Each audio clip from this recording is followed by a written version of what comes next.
Hey guys, welcome back to the lab. Today at the bench, we'll be putting the finishing touches on this oversized 1890s family Bible, including adhering the turn-ins in place and fitting and adhering the original spine piece back to this book. Then we'll take a look at this volume before and after treatment so you can see like the comparison before and after the work.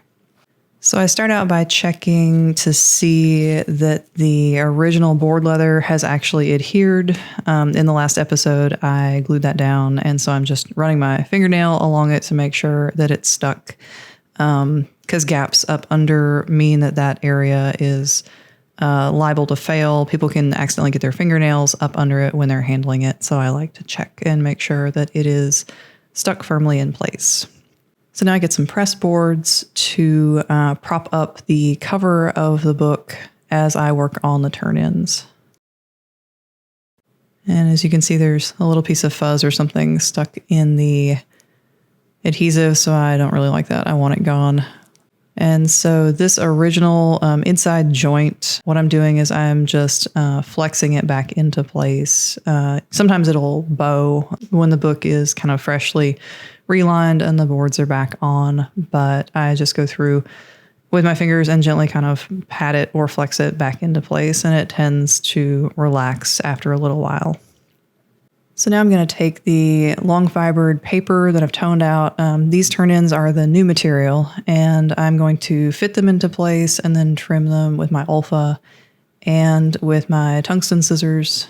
And then I'm going to come in with some PVA and kind of moisten both sides and make sure everything is going to stick nicely. And there is a little gap right there in the material, the new material. Sometimes on these bigger books, I'm tending to get a little gap, and what I'll do is I'll just fill that with a piece, like a spare piece of the same long fibered paper so that you can't see that there's a piece missing. Again, this layer is not particularly structural. It is more like aesthetic or cosmetic. So it's not a big deal to like fill a small gap in the material just so people can't see there's an annoying kind of ugly gap there. So I'm doing the second turn in and patting everything into place with tweezers. And then I will kind of remind the original leather, because it's been loose for a minute, I'll have to remind it of how it needs to be living. So I'll kind of flex it into place, and then it gets a little PVA. And then I have these really small clamps I picked up kind of on a whim. I was like, these will be useful. And I really like them to hold like this kind of thing. They're super light. They don't mar the leather or leave a mark or anything. But they just kind of nicely hold things in place for me while they're drying. So I will occasionally bust out my clips.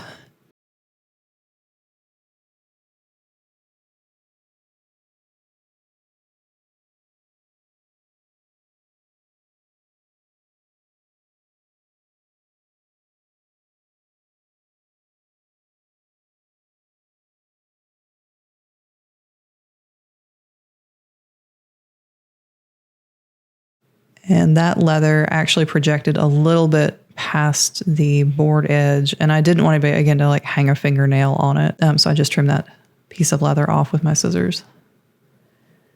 And now I'm going to do the same thing on the other side. The front cover will get its turn-ins put in place now.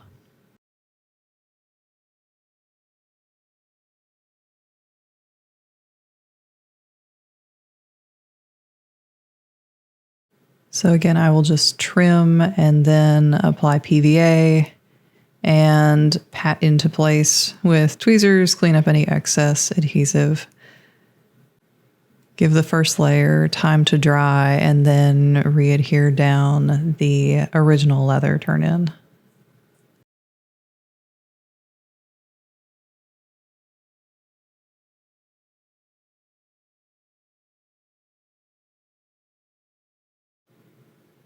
And I tend to be pretty fastidious with the turn-in kind of adhesion and placement, because visually, like, you open a book and your eyes want to continue that line, and I really hate to have any kind of crooked turn in. I mean, binding and conservation are kind of like, a game of millimeters anyway, and it really bothers me. So I usually really take my time trying to get these in a place that isn't visually jarring at all.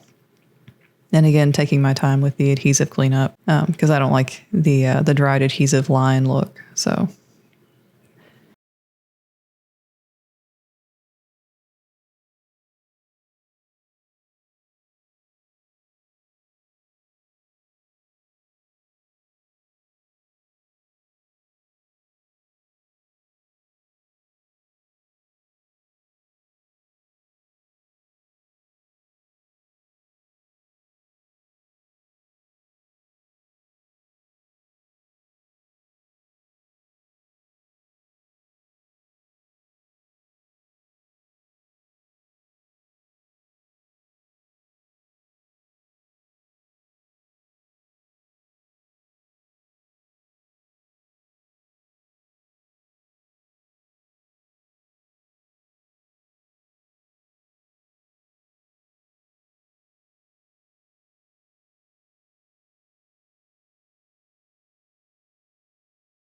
So those are dry. I come back and take off my clips.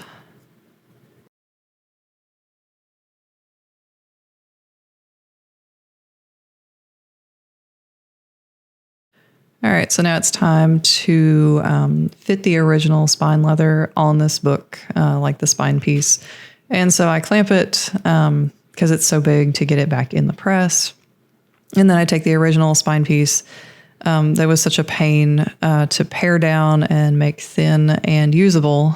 And I'll take my dividers and kind of mark out the minimum of what I need to take off. And then I will refit the piece. So I just come in, mark everything with a pencil.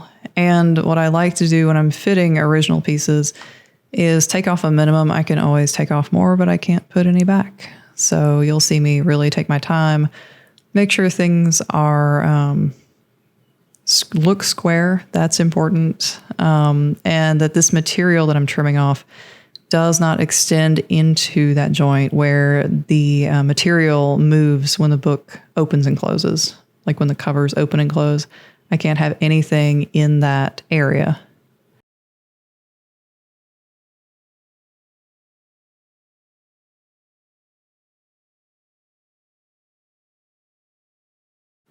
And you'll see me have to get my big scissors out at a couple points while trimming this. This spine piece has false raised bands, and they're really thick, and this leather was super tough. So I had to get a little more leverage to trim this material.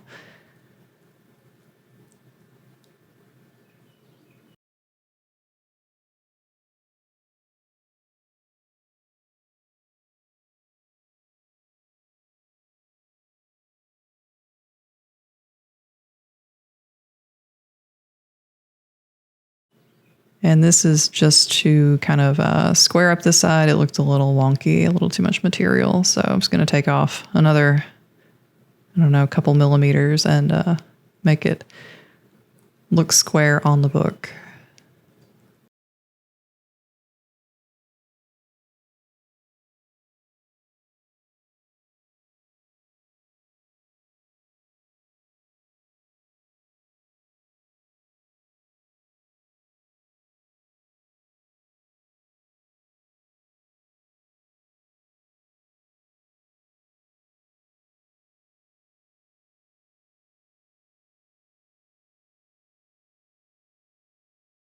So I like to come in and round my corners a little on these. I think it makes them stick better, and the corners, like if it has a sharp corner, it tends to pop loose or get caught on things. And I feel like the rounded corners just kind of help it stay in place a little bit longer. So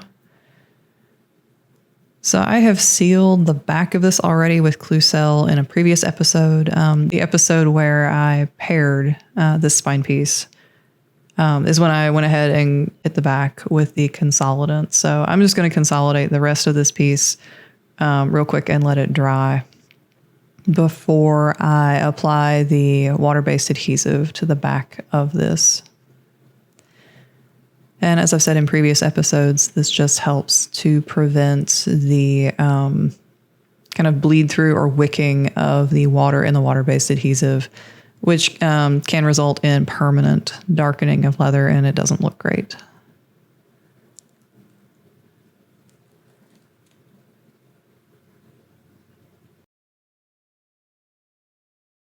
So now I'm just going to apply the PVA to the back of the spine piece, take my time, get it even, and I am avoiding filling. You can see me scoop out the PVA there from the raised bands, the false raised bands. There were like little troughs on either side that this adhesive can easily collect in, or I can actually wipe adhesive into the troughs on either side of these raised bands, but I don't want that.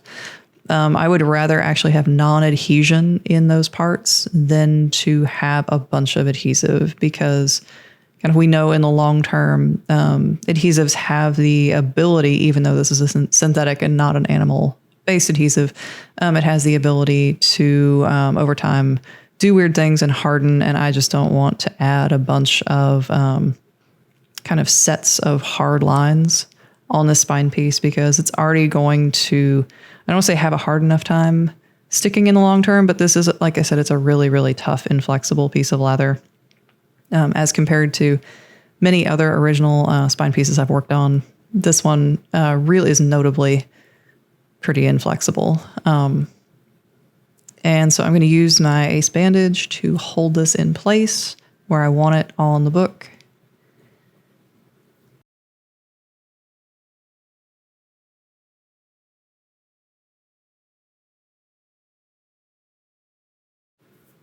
And let that dry overnight, and I will come back the next day and check it out. So I'm just going to check the edges, make sure there's nothing weird. And oh, look, there is. This entire side actually didn't stick very well. So I'm going to come in and put a little more adhesive and add a little more weight to that side and get it to lay down as much as possible. So I've just got the little PVA on my micro spatula, and I'm just going to slide it up under.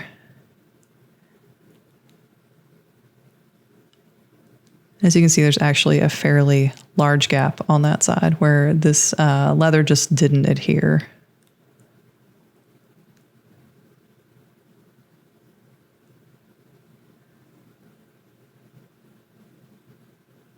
So I'm going to come back in and get any PVA that is sticking out.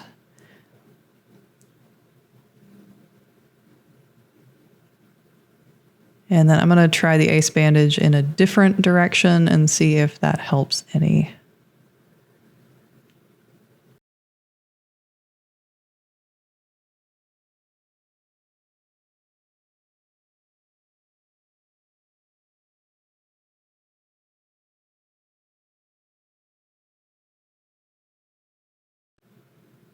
And I'm just going to lift it occasionally, check for glue that has seeped out or any lifted spots. Make sure everything is at least trying to lay down.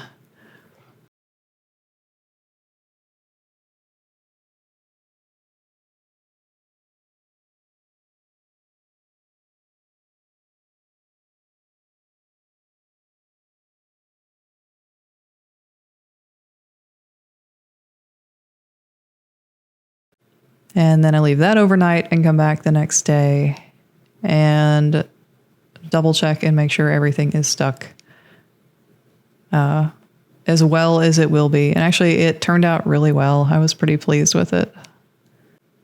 So I get it back out of the press, and then I still have this big piece of plastic actually along in the hollow tube of the spine, and that's just to maintain the hollow tube. I just tend to leave them in until the very end. They don't really seem to get in my way too much.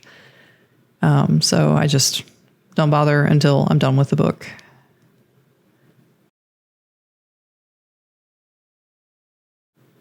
So at this point, I open it all the way, take a micro spatula and kind of slide it on either side of the plastic, wiggle the plastic until it's free, and then pull it out.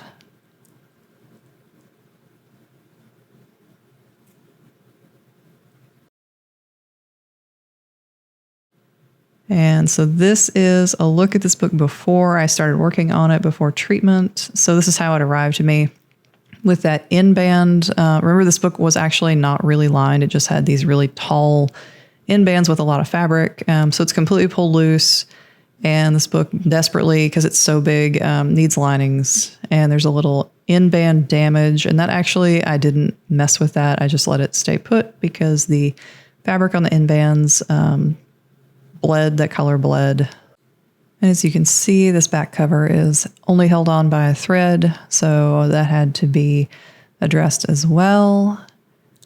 And this is how the book sits open, if you were to open it and read it. And as you can see, that is very crunchy looking. There are a lot of preferential openings.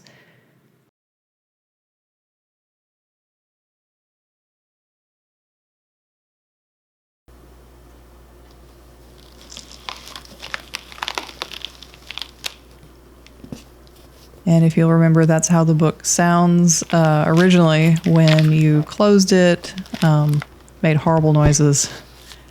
And so after treatment, similar shots. So this is, I mean, you can see the in-bands are connected. The spine is well lined, although you can't see it, and well supported for opening and closing. Sorry for my arm in the shot. I'm a better conservator than I am videographer. And you can see both front and back cover flex well. You can see how that spine rolls. It's well supported. That note is still on the in sheet inside the front cover. And as you can see, this is how the book opens now. It's very well supported, and I've left the sound in the background of my narration, but I'll keep talking because now when it closes, there is no sound. The book no longer screams or crunches when opened and closed. Well, I have really enjoyed sharing the conservation treatment on this book with you guys.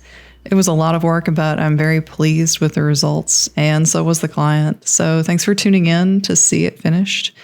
And if you're enjoying these videos, be sure to subscribe so you don't miss out. And subscribing is also a great way to show the lab some love. Thanks.